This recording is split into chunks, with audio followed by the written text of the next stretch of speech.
जानमा देली देवकी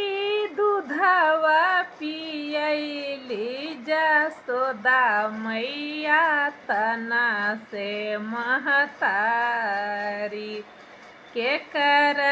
के कहवा बनवारी महतारी के कर के कहवा बनवारी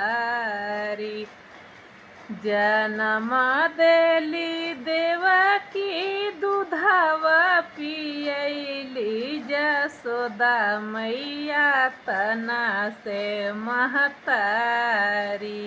के करा के कहवा बनवारी महतारी